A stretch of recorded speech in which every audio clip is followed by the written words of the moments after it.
Welcome back to the Healthy Business Podcast. I'm Ty King from American Business Engine, and with me as always, Jessica Tolliver with CAM Collaborative. And we have a special guest today. You want to introduce yourself, or you want me to do the grand introduction for you? Grand introduction. Let's go with Grand introduction. Yes. The woman who had her 9-year-old dress her this morning so that she could be on a podcast and then go have lunch with gubernatorial candidates. You know, it's really super rude if you make your guests I'm coffee just- out of their nose. It is. But I live with her because we're married. Tara King with City of Hope Outreach. Yep, that's right. That's right. Okay, that was correct. Correct information. So, how are you guys? I'm good. Good? I'm good. I'm not really a morning Are you person. awake yet? Yes. I know. We record this. Okay. I'm trying to wake up. We record pretty early in the morning, and so that's why you always see us with coffee cups, and sometimes yours because it's green and it blends in. I know. Sometimes I have to wear shirts. I am over going my to own get a Healthy Business Podcast coffee cup Yes. that is not green. Yes, matte colors where it doesn't. Nice, it black just absorbs matte. everything. I'm gonna get, and then maybe if you're good, I might make you one too. Hey, I would appreciate that. Yeah. No? I might even make a guest one. Your We'll coffee see. cup says, but first coffee. Yeah, that's what we're doing. Yep. First coffee. We'll get to the subject Well, that's later. from remember the Mug Mondays I did for a while before COVID? Yes. I collected some coffee cups, and that was a lot of fun, and then COVID happened, and it crashed and burned.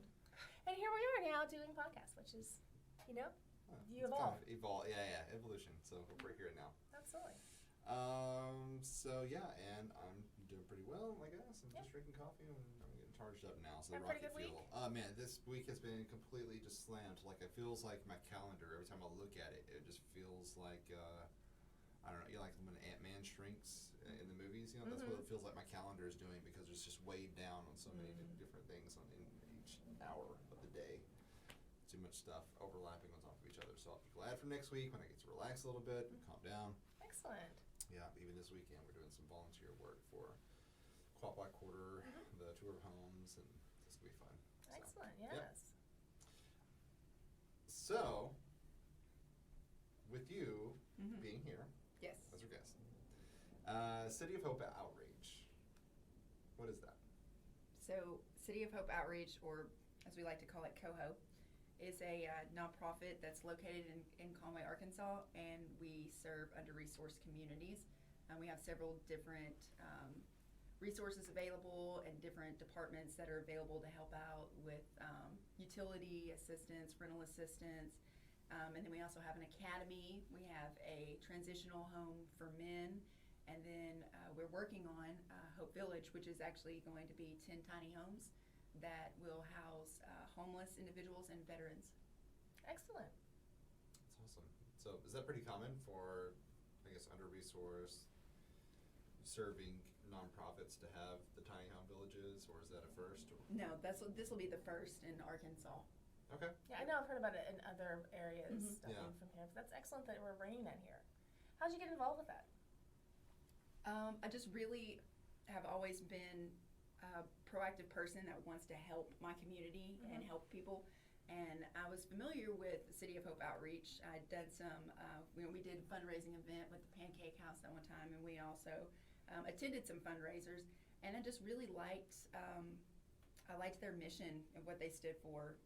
Their mission statement is they just treat everybody with dignity because they're human beings that deserve dignity and respect, no matter where you come from.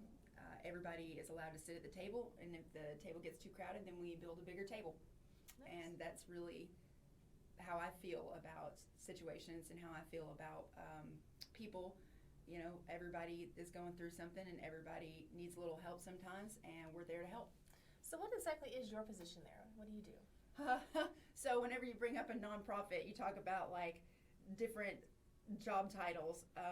In a nonprofit, you wear a lot of hats in one day. You can wear a lot of hats. So technically, my title is engagement director, but in doing that, I am the administrative director. I also work in HR, which is what we like to call human flourishing, and I'm also So the HF. I'm also the community outreach director.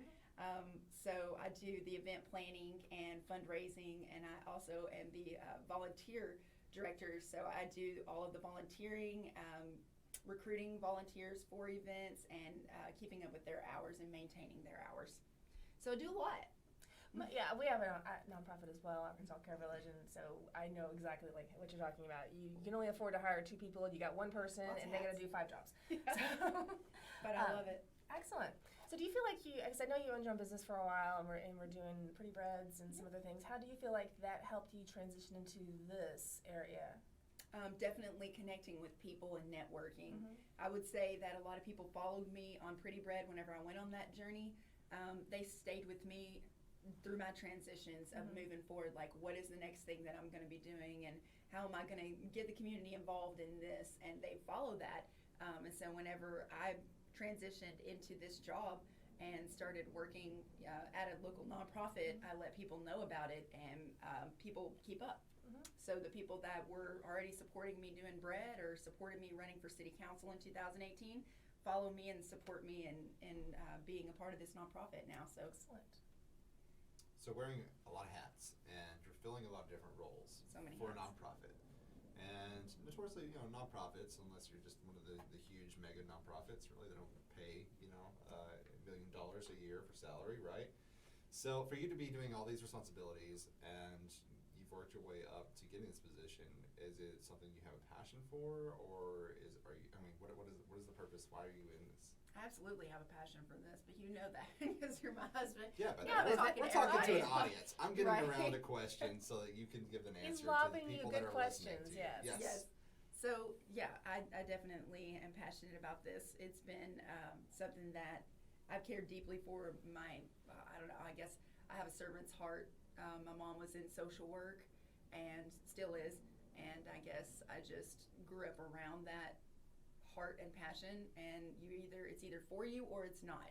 And for me, I can't seem to get away from it. So Yeah. I definitely feel drawn to it, and I definitely feel like I thought I was going to take different avenues in my life to help people, from taking a political route or getting my law degree to being an environmental attorney to, I'll just help out locally to, I don't have the patience for any of that and to wait. I want to be right there, right now, helping people every day.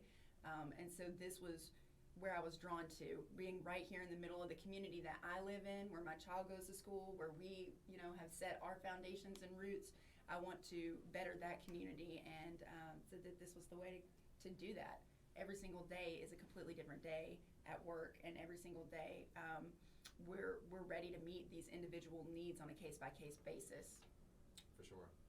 And why we primarily, we're usually up here talking to either business owners or entrepreneurs or somebody that's, in charge of, C-level executives, usually.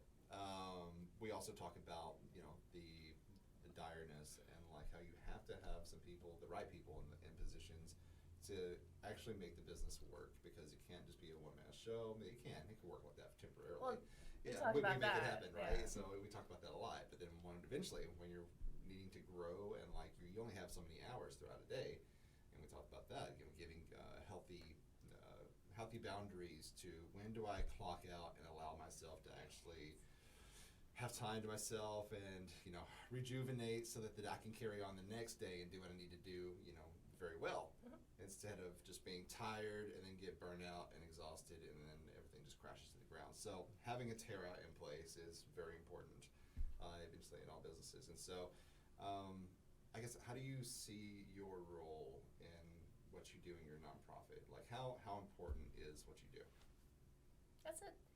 I was going to say, that's a loaded question. I really think what I'm doing is I don't know. important. She's changing the world by being a part of that. Okay, I think but that that's obvious to us. But if you ask me like how am I changing anything, like that really puts me on the spot. That puts the spotlight on me, and I'm like, well, like I see it, but now I've got to put it into words. okay. And so we're putting you on the spot, Okay. By we mean he. Yeah, right? Okay. This is a partnership, So, how do I see myself I'm changing? the devil on this shoulder. She's the angel over there on that side. And that's a rarity for me. I don't know.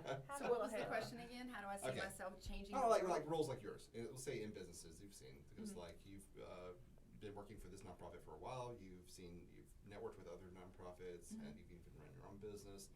How is having a role like yours important to having a business? Does that make sense? Oh, yeah. I was gonna say, I'm Just gonna enlighten come on at it from a different direction. I think I Okay. understand. So there's a thing in business is promoting to failure. So Yeah. putting people that are good at something into the wrong Mhm. position. What's it like having been found, or you found them, they found you, however that connection happened, putting you in that role obviously isn't failure. Like how do you feel like that connection was made to get the right person in the job? Is that kind of like... Yeah. So when I actually, funny story, when I actually first applied for Coho, I did not apply for this position. I applied for homeless prevention case manager, and I was just wanting to, get an interview and check out and see what Coho was about. And I knew that they were building Hope Village, but there was just so much that I just did not know until I got involved. And they're open to doing tours and talking to anybody about it and sharing information. But I applied for the homeless prevention case manager, and that's more along the lines of like paperwork administrative and hard lines with bureaucracy and DHS that you have to follow. The person that interviewed me was actually the administrative director at the time. She said, I really don't think this job is a fit for you. I really feel like you would be better suited for this job. And this is volunteer coordinator, basically. I would be setting up events, working with people, networking, getting out there, talking, and bringing volunteers in. And I was like, that's me. That sounds more like me. I like that. So I actually reapplied, and then interviewed for that position. But even then, going in for that interview, I had no idea what like the whole entire job entailed, because they just kept saying, we wear a lot of hats, you take on a lot of different roles. And even then in the interview, I was like, what exactly am I going to be doing? And they were just like, whoo. So they started me out really easy, basically just event coordinating, keeping up with volunteer hours, and managing the hours monthly whenever they come in on a spreadsheet. And I was like, okay, I got this. But then I came in October, and that was in the middle of trunk or treat happening, Christmas store happening, and all of the fall events that were coming up. So that was crazy to be thrown into that. The first event that I actually put on was trunk or treat. I started October 4th, and I believe it was on Halloween that the first event was. And I was just like, I've never done this before. I've never done event planning. I had no idea. So what do I think, like, my skill sets that I saw in myself were I didn't see them immediately. I'd never done this before, and so there was some reservation on my part of like, can I even do this? What am I stepping into? But then over Christmas break, Dr. Fletcher, which is my boss and the founder, oops, that's me. I'm supposed Time to drink some water. I'm supposed to drink water. Yeah. So this is when I get up at 9. But he offered me the position to move up, and I was like, do you think that I'm the right person for this? So I believe he actually saw that in me before I did. Stepping into this role when I came back in January after only being hired there for 3 months was a whirlwind, and I had no idea how to run this department and also run this department. And so I literally split my desk down the middle. On this side is outreach, and on this side is like HR and administration. And then I just got to work, just trying to set schedules and figure out what I need to do, and what does an administrator do, what does HR part do, what does the outreach part do, how can I correlate and like bring all of that together to be one functioning title. And here I am. Like it's now May, so. Well, I love your story, and from a business standpoint, it's really a good parable about not looking at someone who's applying for the accounting job as an accountant. You look at them as a person. Yes. And I think that's brilliant that they were able to do that. They were able to look at you and say, oh man, you are a talent, you're great, we need you, just not where you think you need to be. Yep. Sure. So they saw something in you that you didn't see, and then they, as the employer, as whatever the HR person, had that tenacity, that perseverance to push through your reservations and say, no, I see something. Let's put you over here, not into failure. Let's put you into success, and look how passionate you are now. Yeah. being a part of a nonprofit, no matter what area you're in, is like being an entrepreneur because you have to wear so many hats. You have to take responsibility for the business, much like an entrepreneur does, even though you don't own the business.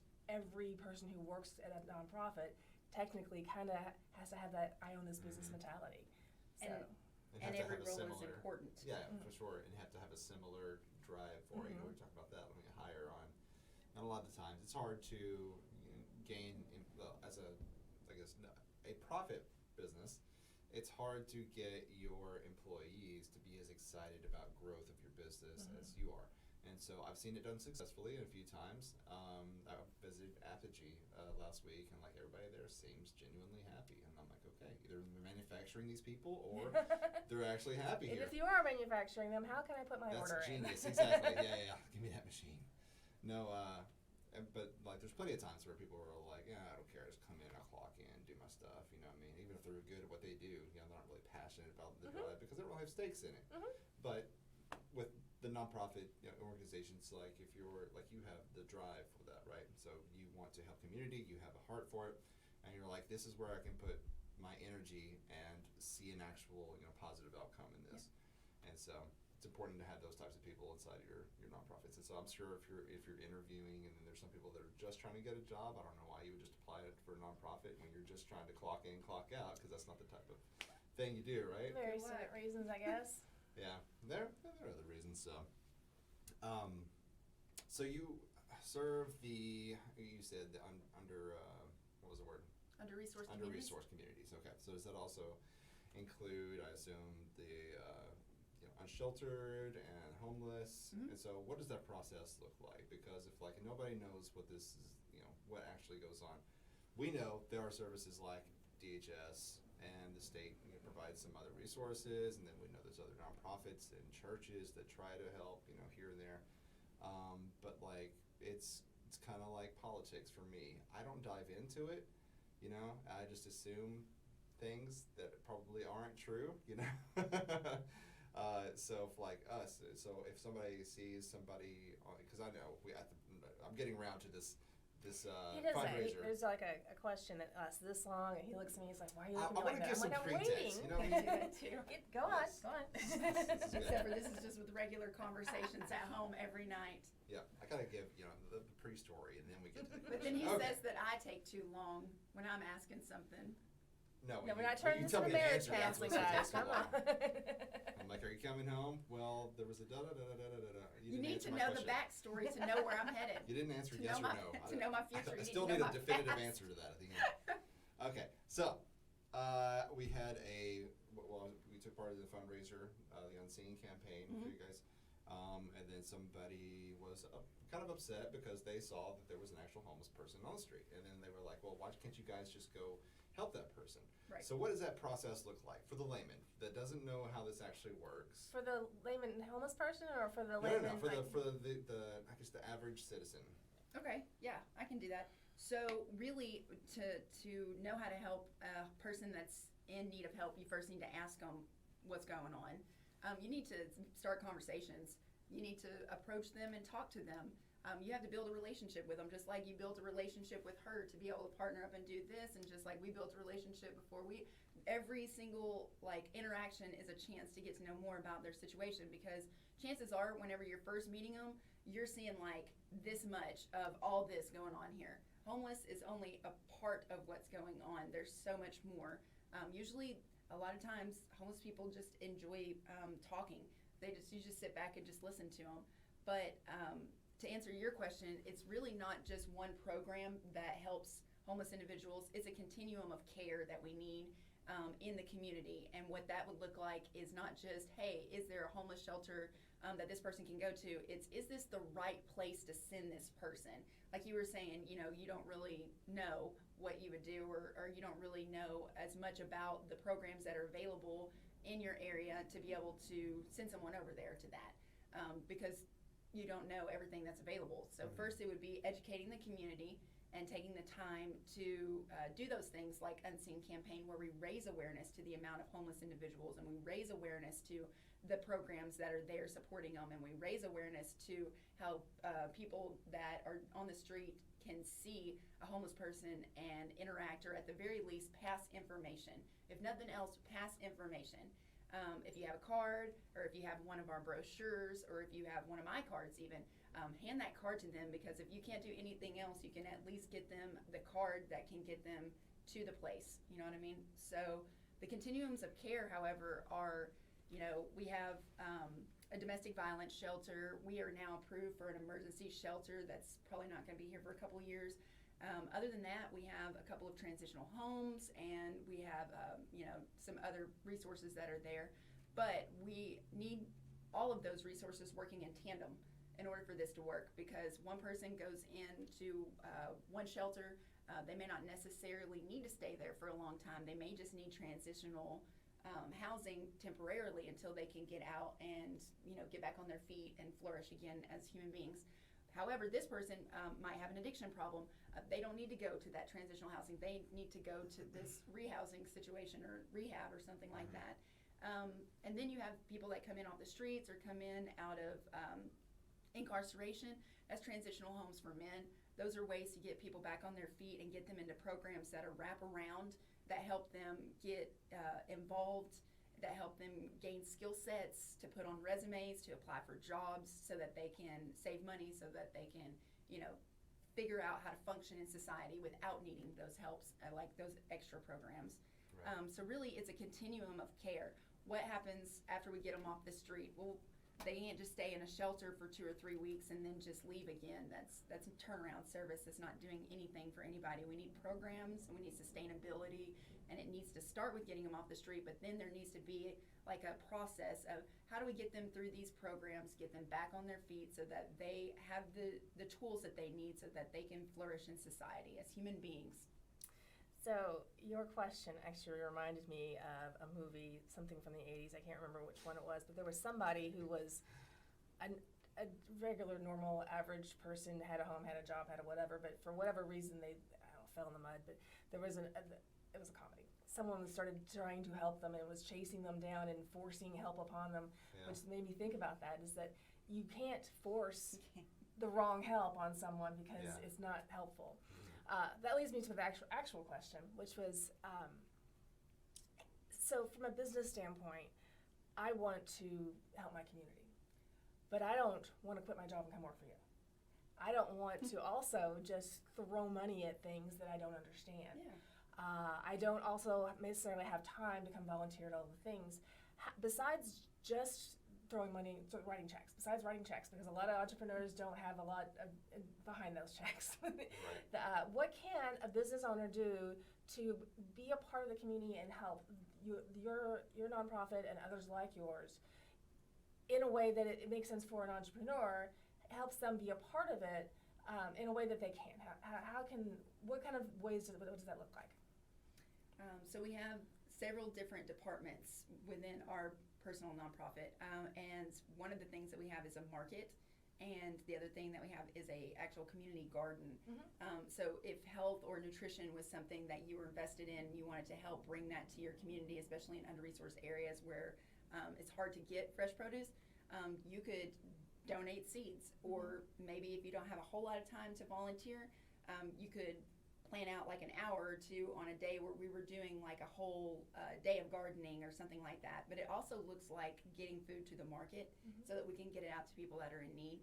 So if you did want to write a check, then you could always pick up groceries and donate them, or donate groceries, or help write grants, or help look for grants for us so that we can apply for them. We're in the process of doing that right now with our academy. And I've never written a grant before, so I'm super excited that I get to be a part of this process. Another skill set that you learn, and you learn so much being at a nonprofit. But you could help with things like that. Partnerships are always encouraged. There's so many different ways that you can help. That's not just, hey, I don't want to write a check, and I also don't have time to volunteer, but how can I help? Well, there's a lot of times where we have hygiene and supply drives for the whole department, because that's how we function, and that's how we have our stuff for the year. So we'll do a drive, and we'll make like a Amazon wish list, or we'll make an actual list, and we'll throw it out there to the community and say, hey, these are the things that we need, and if you can help us provide these things, awesome. And that really goes a long way too, because it helps us have the office supplies and the tools that we need to be able to continue outreach. Yes, absolutely. I mean, I know sometimes I'm on Amazon, I have to buy paper, whatever, cups, things for the office. It would be no big deal to throw an extra pallet, that'd be a big Yeah, deal. a whole I mean, like a pallet. ream of Whole paper pallet. or, a box of tampons or, Absolutely. whatever. That would be a small add-on in my business expense that I could easily do and put out to you guys. Do you have is there like a tab on your website that I could go and look at and say, okay, well, I can see this charity that I care about I care about it, but not enough to actually sit there and learn a lot about it. Yeah. I love the overview, but that's about the much time as I have. So Gotcha. I think you're a good deal. Let me help you out. Is there a place I could go to and kind of get an idea of what you guys are needing, and when I come across that and can provide it, how I know it's something I can get to you? Yeah, there's a link. I don't know if it's on our website, but it is an Amazon wish list that I created back in February to get out there, and I can send that link out. Are you on the Smile program? Yes, we Excellent. are. Yeah. I was going to bring that up too. Yes, we are on the Smile program, and you can also set. I believe you can do this with nonprofits whenever you're shopping for yourself. You can set it to where it donates a certain percentage to a nonprofit of your choice. So you can set it as City of Hope Outreach too, and that will help. And I'm sure we're going to put the link in the podcast. Yeah, we can definitely do that. Yeah, it's already on my mind. Going back to what you were talking about with entrepreneurs and like what is a benefit for them being to help. They want to give back, but also what is something that you can give back to them. What are they getting out of it? Tax write-off. No. Nothing is completely selfless, right? Well, There's a selfless act. True, but there's nothing wrong with that. There's nothing wrong with it at all. having a give and take and something like that. So with our charity, we do that. We offer tax receipts for any type of donations and things of that nature. Sure. For sure. I'm answering her question, so ignore me. So, well, speaking from the other side of that. We have a tax ID too. So speaking from the other side of that, being an entrepreneur who does like to volunteer with a lot of nonprofits, and so like I went and visited the Sherwood Chamber yesterday for their lunch. They invited me out there, and like introduce yourself, and I was like, okay, well, so we're full service, full service marketing business, and so you'll see us, building websites and doing social media management, but we also like to get out and volunteer for a lot of other nonprofits and give back to the community. And I was like, come for the marketing, stay for the humanity. And so being the type of person that likes to see, I do what I do because I like to be able to do what I want to do, if that makes any sense. And so like I'm building the websites and all this stuff, and like I'm good at that, but the passion really is being able to see a positive change. So being honored by the Cystic Fibrosis Foundation this year, just held a fundraiser. So like they invested in me, and now I'm giving that back to them. So that was a really smart play on their part, because like it's zero cost to them. I'm doing fundraising for them, plus I get to add something to my resume. That's a great exchange. That's a great partnership for us. And I'm learning more about the disease and like educating more people on it, and then getting them more help so they can do the research and find a cure for it, because it's still something we don't have a cure for. So it's that. Of course, I'm on the board of two different nonprofits, one of them being the Young Professionals in North Little Rock, which helps develop other professionals. There's obvious, benefits for me there. Being a professional, that gives me the relationships, it gives me a network where I can get more referrals in for my business and grow. On the board of Exodus Life, where we just made an announcement. We had a press conference this week where we were given a grant from the federal government to start a 3-year process, given $300,000 per year, that we can help people that are coming off a drug addiction. So to help the opioid crisis in Arkansas. And so with that, I'm able to go to these press conferences as well. Like we're doing a great deed, and this sounds awful. And so it's doing a great deed for Arkansas and society and people, but also like I'm benefiting off of this too, because I get to take the photos and post all this, and it's not like, hey, look at me, I'm a wonderful person, but it does give my business more exposure, And so there's many different ways of getting more. Like this weekend, we're volunteering for Quapaw House, not quite as a humanitarian event, because it's like their organization is for preserving historical houses, which that's not saving lives, but I mean it's just preserving some things that are important to people. You have to consider that it's not just about saving lives; it's about saving quality of life. Sure. And for some people, saving the historic homes reminds us about where this city began and how important it is to the people and the people who built the houses and things of that nature. So For I mean, sure. every nonprofit has its own little thing that it does help, and in the end of the day, it either helps save lives or it helps save quality of lives. Even what you do is very much so quality of life. Yeah. You know. Yeah, for sure. So my nonprofit actually is designed to help other nonprofits do better at what they do, because like you involved in a lot of different different areas. We feel like that there's not enough community among the nonprofits here in Arkansas, and little nonprofits get lost. And our mission is to use our resources to help them achieve their goals. So we partnered with the van over Christmas, and we did a coat drive for them, and we, we're doing a 5K this weekend, and Path will be there, and we offered free space to any nonprofit that wanted to come, because our thing is we want people to be able to find all these little nonprofits that are doing great in the community, and exponentially help the people. Yeah, Agreed. for sure. So there are benefits.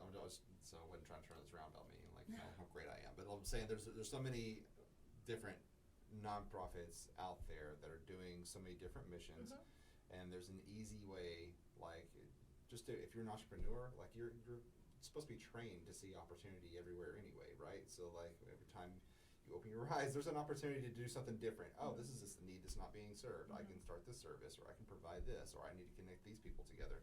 So seeing that there are nonprofits that are already doing the work, it's rather than having to open your own nonprofit, you know what I mean? Which, I mean, great that you've done that, but you don't.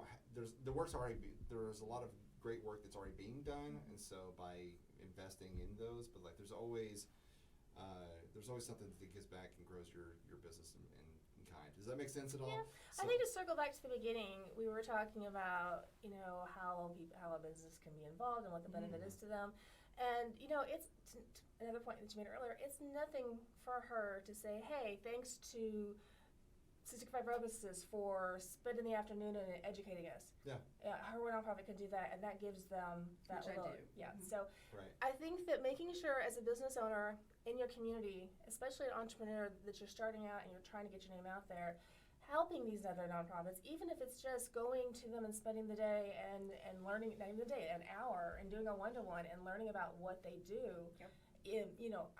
If now I know if I've come across someone who's in need, I have a name of a company in my mind that I can say, hey, these people might be able to help. And that's not in my wheelhouse, but it's in hers, and so I can make that connection.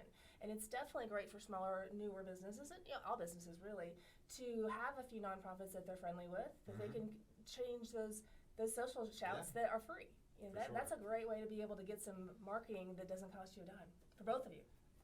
And I would say not just people that are starting out, because what I would like to see is more of the C-level executives that have been around, they've made it very successful. Rather than just write a check off and then write that off your taxes at the end of the year, why don't you get out there and do some volunteering, do some work? Well, I understand. Please still write the check. Yeah. Right. Yeah. The checks are nice, but I mean, still, like when you're down, boots on the ground, and you get down to somebody else's level. Like we don't really appreciate people that cook our food until we get into the kitchen and start trying to help them and realize, oh man, you're a master at this. So that type of thing. It's like if you want to see the work done, get on there and actually get your hands dirty a little bit. Does that make sense? And so I would love to see more people that have made it successful that aren't just like, okay, just a check, that's all you get. I think that part of that is back to her point at the beginning, is education. I think a lot of these people get to where they are, and then they're looking around, and back to my point, we all made points today. They don't know. They don't know what's in their community, because it's not your little nonprofits don't have the ad budget to get in front of their face. So finding ways to be a part of your community, find a nonprofit, network. I'm seeing a lot more nonprofits showing up at the networking events, getting in touch with them so that you can know how to do that. A lot of people think that check is all they can do. And so they don't have the budget to do it, so they don't write the check. But if they were educated to know that when you can write the check, please write the check. But until then, these are the things you can do. You can come read to homeless children. You can come donate a box of tampons. You can, come wash graffiti for an hour. There's all the different things that can be done, but maybe they don't know that that's possible. Right. Like come volunteer at Academy in the afternoon for 2 hours, and these kids that come from these communities, that this is their after school program. This is a place where we can build up confidence and help them with their homework and get them started on programs that are going to be fun, but also teaching and learn it. And it's come see that, because that's the reason why we're in the process of writing this grant, is we want to be able to put more into that program so we can give more back to the community, specifically the community's children. And there's so many ways helping around the children break that cycle, that's the key. You can help a 65-year-old homeless man by giving him shelter, giving him food, giving him those things, and that is important. I'm not saying that it's not, but if you teach his son or his grandson how to get out of that situation and then make something of themselves, giving them the resources that they didn't have access to, under-resourced. Generational poverty. Exactly. Then you can, that's when you start making changes. Yep. And awareness. One of the biggest things too is awareness. Just doing stuff like this, coming on here and just hanging out with you guys and talking about like what we do, how we help, how they can get involved.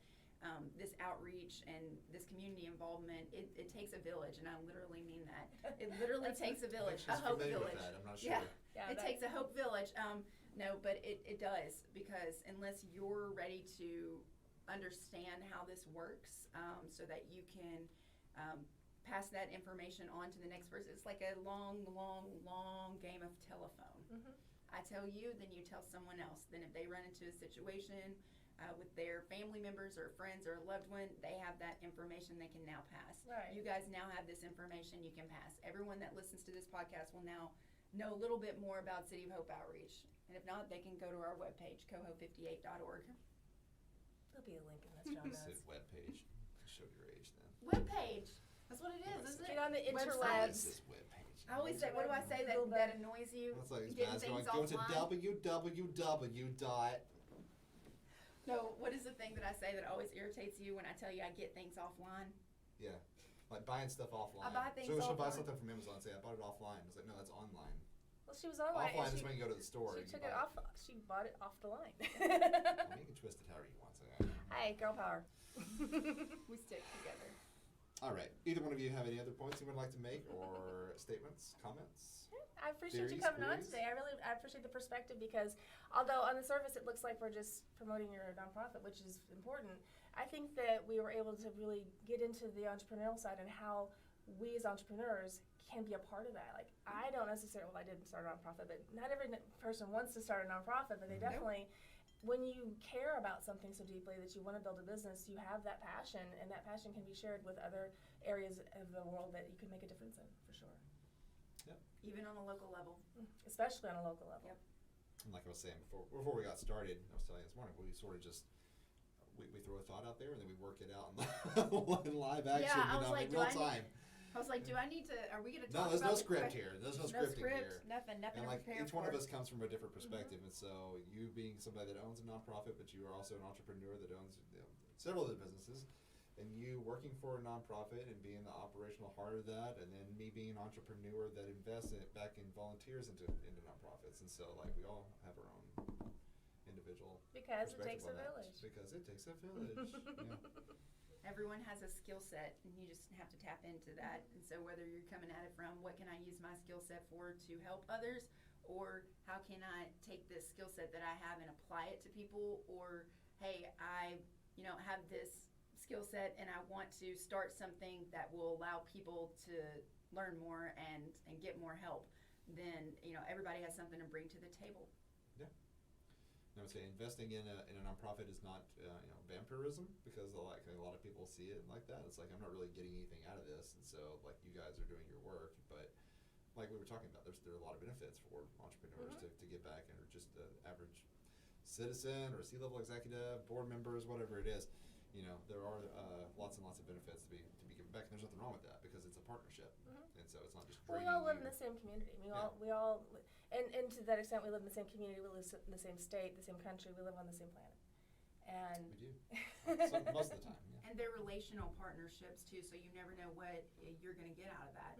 Building that relationship may start with just, hey, I'm passionate for the cause. Tell me more about it. To, oh wow, I actually have some ideas on how I can help. Okay, cool. Let's set up a meeting and let's talk about it. Let's brainstorm it. To this person actually ending up donating a bounce house for the kids and all the hot dogs and all of the games and stuff so that we could throw together a barbecue for the community and the kids on a whim. Those types of things. Or, hey, I have a big group of people that are coming in this summer that are volunteering. They're looking for some projects. Well, guess what? We're about to remodel this, and this, so bring them on. You know, I mean, it's reaching out and seeing how they can be of service to help us and how we can get them involved. Absolutely. Just like putting the pieces together. Well, I like that educating people that it can be absolutely, if someone offered to write you $1 million check, you're not going to turn it down. Nope. But you also, if someone offered to come volunteer for an hour, you're also not going to turn that down. And I think that so a lot of people get mixed up and they think that they can't give a lot, that their gifts or their donation or their time isn't needed. Or they get overwhelmed and they're so like excited and passionate about it, and they want to just help in everything and do everything at once. And it's like, okay, I admire your enthusiasm and I see that you have a lot of passion, but let's tone that down and find that one thing that you're really good at that would actually be beneficial to you and me both, instead of just letting you loose and just flying everywhere. Much like you're getting hired, you have to have that little insight into people to help them help themselves, help the business, help everything. Absolutely. So for one last thing, now that you've experienced it as the person being hired, as the person being selected, and now you're in the company and you're having to look at people that are coming to you with things that they want to help with and narrowing their focus, can you give a little bit of insight on things to look for and how you do that? Like how, because it's a hiring thing, basically. Even if you're hiring someone to donate their time, you're still hiring them to put them in a certain place, even if you're not paying them. You're still want them to have value for in return for their investment. So I go through like a volunteer process. Anybody that is interested in volunteering can go to our page and sign up to be a volunteer. And it's just kind of like an interest form. Hey, I want to volunteer. Okay, well, what do you want to volunteer with? There's this, and this. They'll just check some basic things and then give me a little bit of it. Well, why do you want to volunteer? Okay, cool. Sends to me. I open it. I read it. And then I'm like, hey, you know, is there some time we can get together this week? And so they'll get together and they'll fill out a volunteer application. And then I'll bring them in and we'll just kind of interview. And in the interview process is really where it happens. It's like, okay, so here's what Coho is. Here's our mission statement. This is what we do. Here's our different departments. This is different places that you can volunteer at. What are you interested in? Like, what do you want to help with? And then a lot of times we can narrow down what their passion is, what they're wanting to do, and then we can figure out how we can best plug them in where it's showing off their best skill set, but it's also benefiting us too, because we're putting them in a place where they're going to thrive, they're enjoying where they're at, and so they're going to come back and volunteer again, and they like it. So that's what we kind of do. We just figure out, well, what do you like to do? How can you help? How can we get you involved?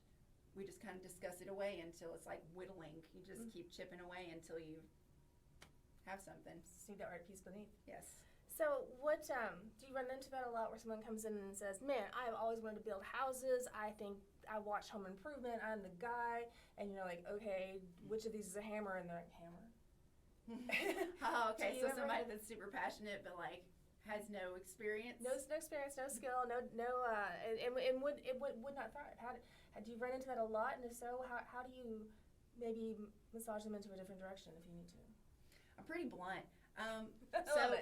So what'll happen is if they come in and say they want to volunteer for Academy, but I don't really see that happening. So I'll be like, you know, not everybody needs to work with kids, and that's okay. How about we put you in the garden, you know, out there taking care of some plants, and we'll see how that goes. You know, it's just kind of maneuvering around. The people will come in and they'll be excited. Oh, I want to volunteer and do this. Well, I think it's just kind of feeling them out. That's really what it comes down to. And then there's always like a probation period where it's like, let's try you out over here, and I'll get with our director after you volunteer the first time and see if it's a good connection. I want to make sure that there's good relationships being built here and positive relationships. And so I'll get with her and I'll be like, hey, so how'd this person do? Or I'll get with the Academy director, how did this person do? And if they're, you know, shy and holding back and not really interacting with the kids or not really doing something, I'm like, okay, well, maybe that's not their best place. Maybe they would be better out there in the market where they're interacting with adults that are coming through to get their food orders. or maybe they're better out there doing inventory or something like that. So we just kind of go with the flow. We feel it out. I think it has to do with being able to kind of read people and know that they want to help, but then trying to figure out where's the best place to put them. Gotcha. Well, that's excellent hiring advice, I think. Is it? Yeah. I mean, if you look at it like that, you look at someone and you're like, oh, okay, I'm hiring for front desk, and someone comes in and they're just not personable. If they come in with like 14 spreadsheets and you know, an accounting degree, you might be like, well, you know, bookkeeping's open. Yeah, we're looking for an intern. Right. So yeah, I think that's excellent to really, and we mentioned it a little bit earlier, to really look at people like volunteers, finding out what they're passionate about. Yeah. That's kind of what happened to you too, though, right? You went in for an interview for one position, and they were like, "Oh, you're right for this other position," and then that opened up this whole world. Sort of. I applied for the position, and before I even went in for my first interview, she was like, "I don't think here. How about this?" And I was like, "Well, she had obviously done some research on you." Well, she was my friend. She and knew had some me. experience doing that for sure. I research my friends, you know. Yeah. Cool. She knew I like to get out there and talk to people, and I'm involved in stuff in the community. So she was like, "How about this?" Excellent. Yeah. Well, I really appreciate you coming in. I learned a lot today.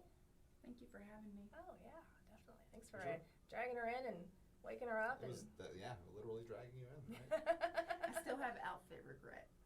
I think you'll look great. Really? We're gonna use that. We're still Looks using the fine. Capitol background. Oh my God, it's beautiful. Yeah. It's really gonna complement your outfit. All right. There you go.